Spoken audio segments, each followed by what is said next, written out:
guys, today I'm going to be comparing these two products. If you've heard of this, you've probably heard of this recently. It is by the creator or one of the creators of Olaplex, and there's a little bit of drama surrounding it, but today I want to talk about how it made my hair look, what the results are like after one use, so let's get into it. First, let's talk application. This one, absolute pain in the ass. Like on the level of 1 to 10, if this is a pain in the ass, this is a 10. Your hair has to be wet, and recently I've heard that it is better if your hair is actually clean of any product. So you now expect me to go wash my hair, to put this on and then leave it for like God knows how many hours and be soggy and then wash it again. The Epres I do prefer this application because it doesn't have to be applied on wet hair, and I don't like walking around feeling soggy and gross. They both kind of give this answer of leave it on for 10 minutes and then leave it on longer if you want. Like, give me a black and white answer. I understand that I have to leave it on for at least 10 minutes. I just wish they both blatantly said, leave it on for at least 10 minutes and leave it on for X amount of hours because it'll stop working after X amount of hours. If they said leave it on for forever and the longer you leave it on, the better your hair will look, I'll just leave it on for a week. But like, I just wish I had a clearer answer about that. There are no actual directions on the bottle, so you'll have to look at the directions online using the QR code, which I'm so over the QR code thing.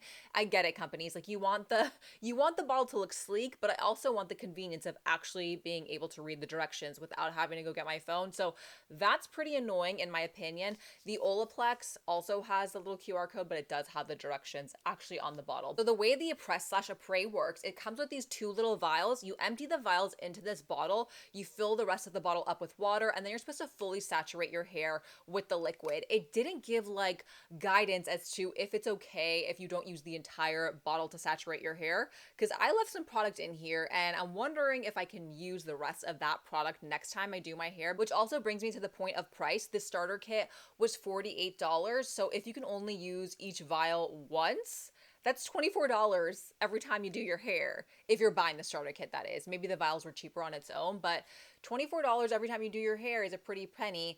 This was, I think it's $28. I have to check.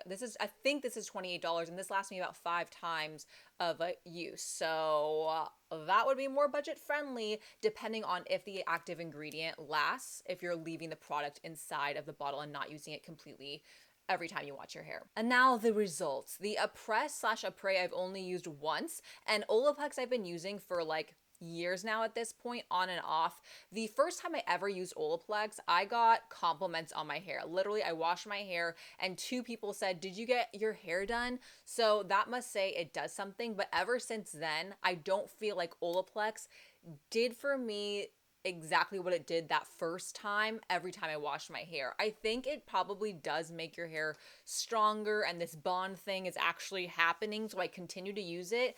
Do I see a difference? I don't think so, but that very first time I used Olaplex, I actually got compliments on my hair. The Epres I only used it once, but when I came out of the shower, my hair was so soft. I'll insert a clip because honestly, I need to wash my hair at this point so it doesn't look as good as it did when I first came out of the shower, but it was so soft. You're probably looking at my hair like, Ashley, your hair does not look that good. But if you have frizzy hair and it's raining outside, like it is hard to get your hair straight. And this really made a straight, sleek ish look more manageable to me. Like this is a straight sleek look when it comes to my hair. My hair just felt smoother, it looked healthier in my opinion, and the flyaways and the frizzies were a lot more tamer than they usually are. So overall, Epres is the winner for me in this moment. Again, I've been using Olaplex for like years, and honestly, I have not seen that big of a difference. I only used Epres once and I felt a difference in my hair. Getting results in one use, like that's what's up to me. That's the kind of results I want to see. Again, like I mentioned, when I used Olaplex the first time, I got compliments on my hair, but I personally did not feel a difference in my hair, and I felt a difference with the Epres, and I'm looking for healthier hair, so I'm hoping that it continues to work better and better every time I use it, but only time will tell. Thank you guys so much for watching. Do you plan on trying this out yourself? Because when I saw it, I was like, I need to get my hand on that product. I was so intrigued by it because for the creative Olaplex to come out with something else, like that's pretty amazing, and I know that he's not the only creator and he's taking credit, but blah, blah, blah. So let me know if you guys are trying this in the comment section below. Thank you guys so much for watching. I'll see you next time.